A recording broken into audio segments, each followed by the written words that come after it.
Who regrets more? The one who leaves or the one who gets left? Psychology tells us that after a breakup, people genuinely feel heartache. It's not just emotional, it's physical too. The part of your brain that processes pain lights up, constantly reminding you of the separation. Breakups generally fall into two categories: initiating the breakup and being broken up with. These two scenarios lead to very different emotional journeys. So who's more likely to regret it? The person who got dumped or the one who did the dumping? And what do they go through emotionally? Let's break it down. For the person who got dumped, stage 1, denial and shock. The moment the breakup happens, it's like their brain short circuits. They're stunned, unable to process what just happened. For the first week or two, they're in a daze, walking around like a zombie. They feel this uncontrollable urge to call or text their ex, desperate to reconnect with the person they were once so close to. Sometimes they'll pick up their phone, only to realize, oh right, we're not together anymore. They're stuck in a loop of disbelief, asking themselves, did this really happen? Is this a bad dream? Stage 2, emotional chaos. At this point, their emotions are all over the place. They might act impulsively, going out drinking, revisiting places they used to go together, or bombarding their ex with messages and calls. They're clinging to the hope of reconciliation, like a drowning person grasping for anything to stay afloat. They'll do anything to hold on to the relationship, even if it's already over. Stage 3, acceptance and calm. It usually takes at least a month to fully accept the breakup, and about 3 months to emotionally stabilize. By this stage, they're starting to move on. They're no longer obsessing or lashing out. Instead, they're learning to hide their feelings, and their love for their ex slowly turns into indifference, or even resentment.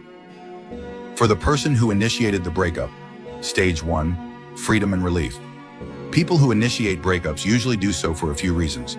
They've fallen out of love, they're bored, they've found someone new, or they just can't see a future with their partner.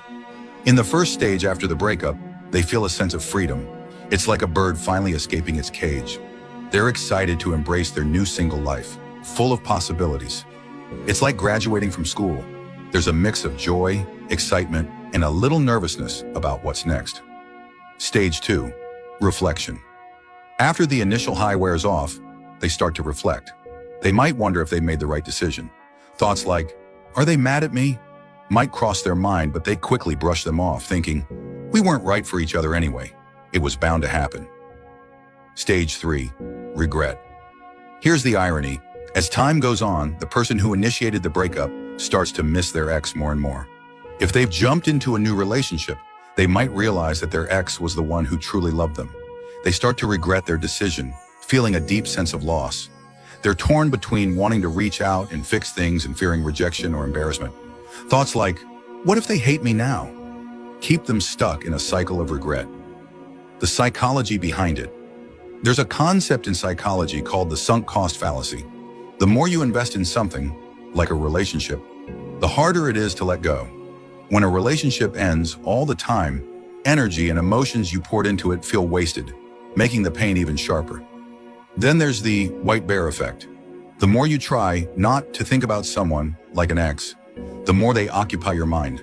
It's like trying to forget a song stuck in your head. The harder you try, the louder it gets. Who regrets more? The person who got dumped goes through the toughest time right after the breakup, but once they get through it, they're often able to move on and start fresh. On the other hand, the person who initiated the breakup might feel free and happy at first, but over time, regret creeps in. They start to realize that letting go of someone who truly loved them was a mistake. What they thought was liberation turns into longing and remorse. They're left questioning their decision, wondering, why did I do that? Got it? If you're dealing with relationship issues, feel free to talk to me.